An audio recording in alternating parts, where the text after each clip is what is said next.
Informe revelador: Hamás aceptará un alto el fuego y un acuerdo de rehenes bajo una enorme presión de las fuerzas de defensa de Israel. Jerusalén, Israel. Un posible avance en la guerra de Gaza. Informes en Oriente Medio indican que Hamás ha aceptado una propuesta previamente presentada que exige un alto el fuego de 60 días y el regreso de los rehenes israelíes. El jefe del Estado Mayor de las Fuerzas de Defensa de Israel, Eyal Zamir, calificó la aceptación de la propuesta por parte de Hamás como un punto de inflexión en la guerra. Sin embargo, el primer ministro Benjamín Netanyahu parece estar adoptando una postura de espera mientras las Fuerzas de Defensa de Israel, FDI, continúan con sus planes para la toma de la ciudad de Gaza. Netanyahu declaró: "Hablé con el ministro de Defensa y las FDI sobre nuestros planes con respecto a la ciudad de Gaza y la finalización de nuestras misiones. Y al igual que ustedes, escucho las noticias en los medios y de ellas pueden quedar impresionados por una cosa: Hamás está bajo una enorme presión". El primer ministro catarí Mohammed bin Abdulrahman bin Hassim Al Thani se reunió con Hamás y mediadores egipcios para tratar una propuesta que incluirá una tregua de 60 días y la liberación de 10 rehenes vivos a cambio de la liberación de 200 prisioneros palestinos que cumplen condenas entre 15 años y cadena perpetua en cárceles israelíes, así como la liberación de todos los rehenes israelíes muertos restantes a cambio de 10 cadáveres palestinos.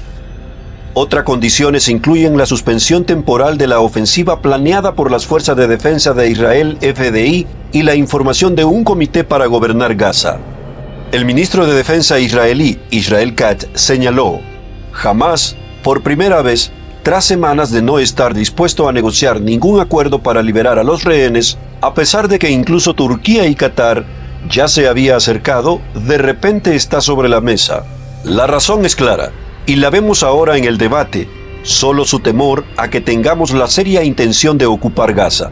Ante esta alternativa, están dispuestos a negociar".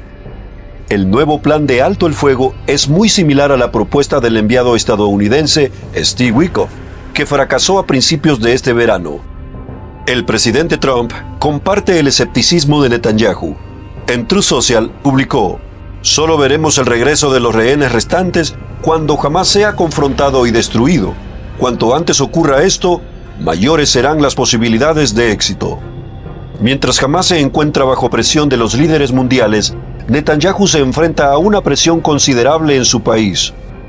Otra gran propuesta en Tel Aviv para pedir el fin de la guerra en Gaza está prevista para este fin de semana.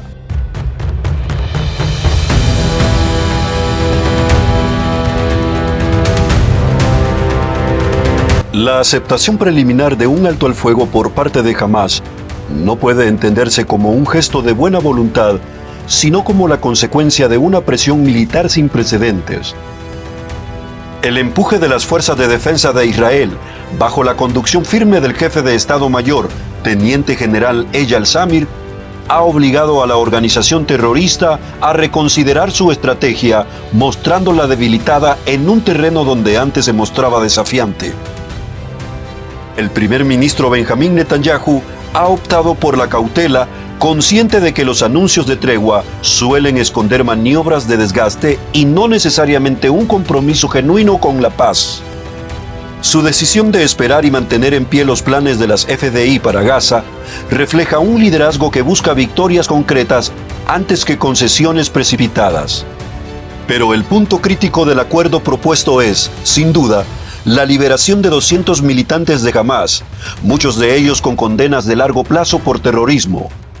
Una medida de ese calibre podría reactivar las redes operativas de la organización y poner en riesgo la seguridad israelí en el corto plazo, repitiendo errores del pasado en los que los liberados volvieron a las filas del extremismo armado.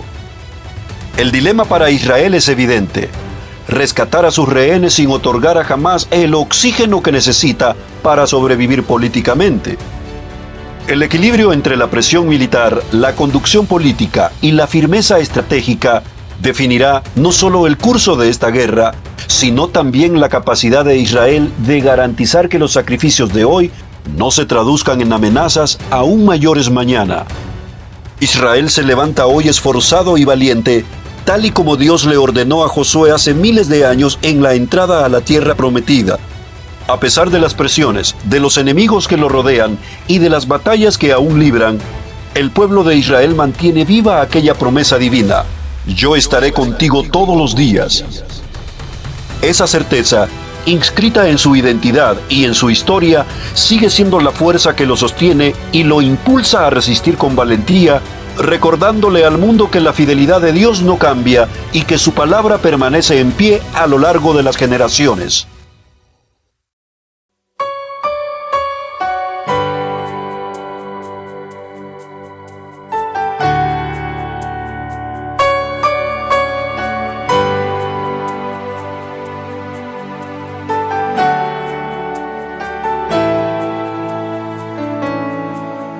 Caminando en el desierto, aprendí a confiar en ti.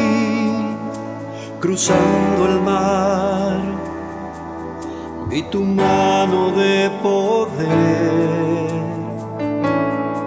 Y en la montaña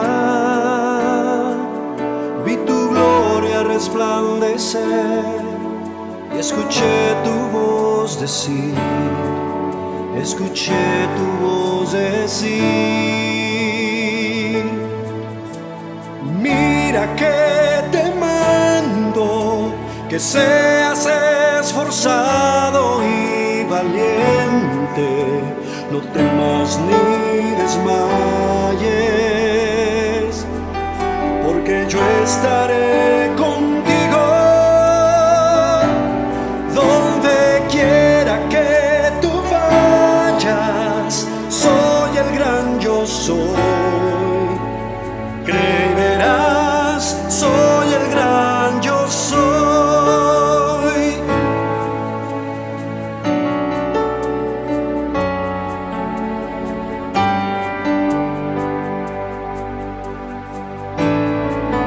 Cuando me he sentido solo, tú me hablas siempre a mí.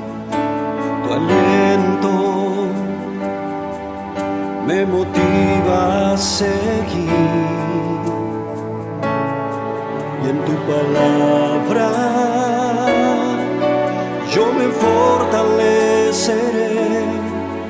Y escuché tu voz decir, escuché tu voz decir: mira que seas esforzado y valiente, no temas ni desmayes, porque yo estaré contigo donde quiera que tú vayas. Soy el gran yo soy. Creerás, soy el gran yo soy.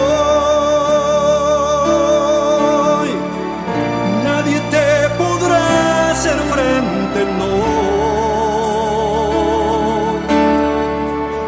como estuve con Moisés, yo contigo estaré. Mira que te mando, que seas esforzado y valiente, no temas ni desmayes, porque yo estaré contigo donde quiera que tú vayas. Soy el gran yo soy.